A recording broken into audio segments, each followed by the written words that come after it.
રાજ્યના સમાચારો જોઈએ તો રાજપીપળાના આધુનિકીકરણના શિલ્પી પૂર્વ મહારાજા વિજયસિંહજીની 136મી જન્મ જયંતિ નિમિત્તે રાજવી પરિવાર અને નગરજનોએ તેમની પ્રતિમાને પુષ્પાંજલિ અર્પી શ્રદ્ધાસુમન અર્પણ કર્યા.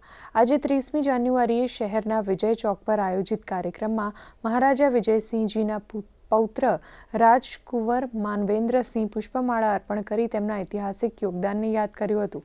મહારાજા વિજયસિંહજીએ શિક્ષણ, વહીવટ અને નગર વિકાસ ક્ષેત્રે પાયાના સુધારાઓ કર્યા હતા.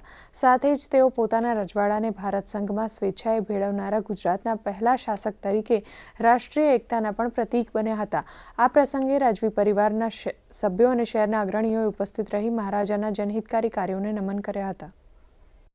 મહારાજા સાહેબ વિજયસિંહજીની પ્રતિમા છે અને આજે એમનું 136મું વર્ષગાંઠ અમે અહીંયા મનાવી રહ્યા છે રાજપીપળામાં બધા નગરજનો નાગરિકોની વચ્ચે.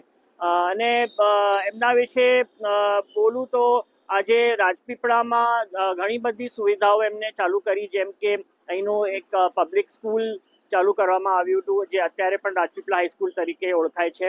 અહીંયા એમને વિદ્યુત સુવિધાઓ ઉપલબ્ધ કરી, જ્યાં પણ હજુ પણ પાવર હાઉસ તરીકે ઓળખાય છે. અહીંયા અમુક બીજી પણ રોડ છે, સેનિટેશન છે, હોસ્પિટલ્સ છે, ઘણું બધું અહીંયા જે આજે આધુનિક રાજપીપળા જે કહેવાય એ બધું એના બધા માટે રાજપીપળાનું મોટું યોગદાન રહ્યું છે મહારાજા સાહેબ થકી.